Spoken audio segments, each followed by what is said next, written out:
None other than my friend and brother, Reverend Dr. Kim D. Yarber. He is the pastor of Mount Hermon Missionary Baptist Church. He also is an instructor on Afro-American religion at the U of M. He is renowned in his work and his travels, and so I think he's of age. He can speak for himself, because I know you've been here. Now, there's only a couple of seats, but if anyone has sitting problems, we want you to have a couple of seats here. Okay? Thank you so much. I introduce to some and present to others the Reverend Dr. Kim D. Yarber. Let us greet him by a good hand clap.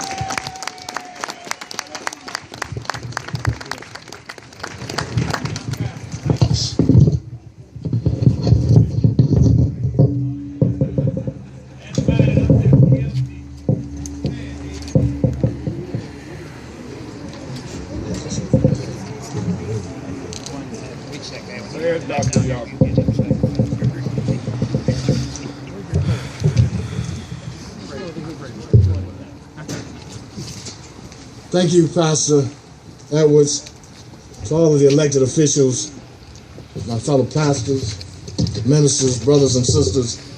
It's good for us to be here. Yes, sir. Amen. Yes, sir.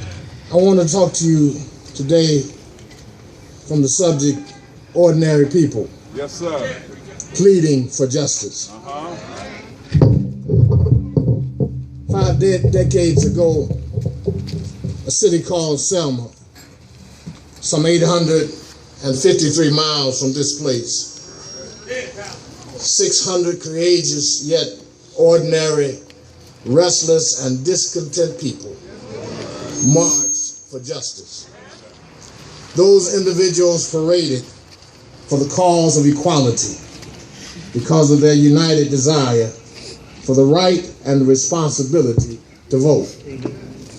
Some 600 months ago, 50 dozen regular people, inspired by the hope of a better day, refused to be still or quiet any longer. Talk about it, Yarber. They began walking to let the world know of their need to be free and equal participants in the nation they helped to build. 18,250 days ago, wails of worry, sighs of sorrow, groans of gloom, come on, Yarber, dredges of discouragement, yes, sir. Yes, sir. were replaced by marching feet of courageous, ordinary people determined to see a new day.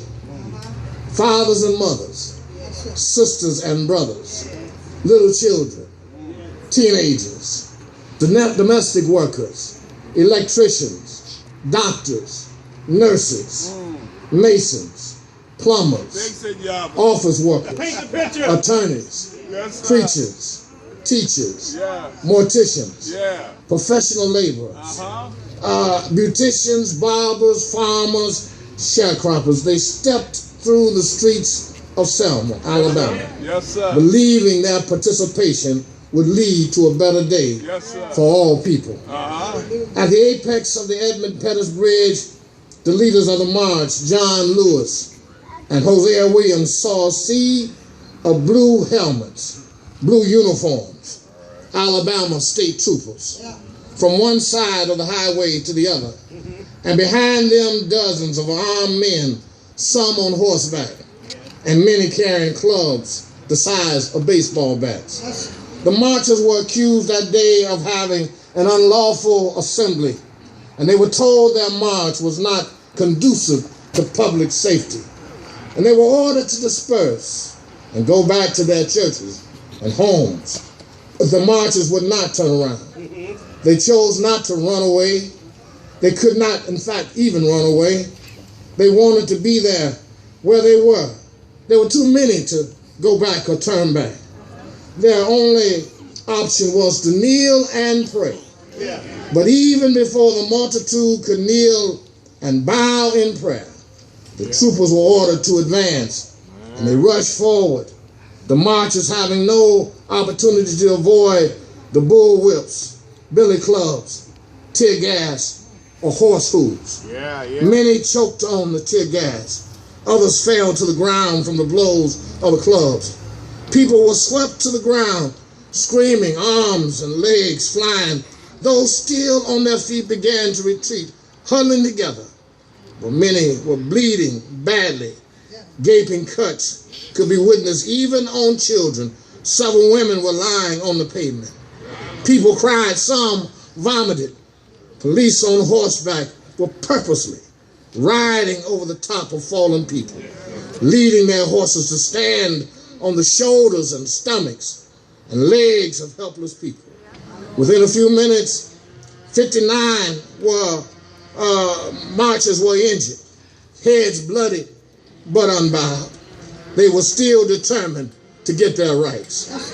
On March 7th, 1965, they boldly walked not just for themselves, they walked for us too. Today, March 8, 2015, we walk in the memory of those embodied by the testimony of their demonstration. We march determined to have our rights. The marches of 1965 are our heroes and our sheroes. On that day, there was no keynote address.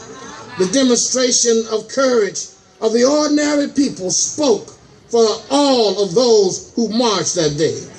Today, thanks be to our Creator, we face no police opposition to gain our rights for all of the bloodshed that day and all of the agony suffered by the marchers that day. Their wounds healed, but think of the endless nightmares and haunting thoughts experienced by those who perpetuated the evil against ordinary, innocent people, marching to obtain equality, marching to gain the right to vote for disenfranchised people. Today we face a new enemy. Our new adversary is not state troopers with billy clubs. Our new antagonists are not those who say, "Tain't no use in trying." Those who are indifferent and are usually the people first afflicted or affected by the trials of this land. Those who are the policies that are those that are put in place. Those who are indifferent are usually the people who are most affected, and they serve as our adversary today. Too many people in our community have committed political suicide, believing their single vote would make no difference, and so tain't no use in trying. Those who have been indifferent, those who have refused to participate, those who have denied themselves the right and the responsibility of voting will need only to look in the mirror and discover that much of what ails us today and will ail us tomorrow is a lack of gratitude to those who sacrificed so much before us that we might have the right and the responsibility of voting. Those who do not vote afflict themselves along with their children and even unborn generations. They afflict themselves with the wounds that will not easily heal, and the memories will not easily be erased. They are the ones who, by their indifference, have allowed politicians to strip this community of rights.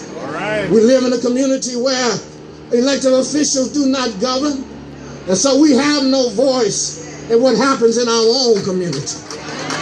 We are dictated to by people who are not of our community, who are told we must do what the government says do, without ever having the opportunity to speak for ourselves.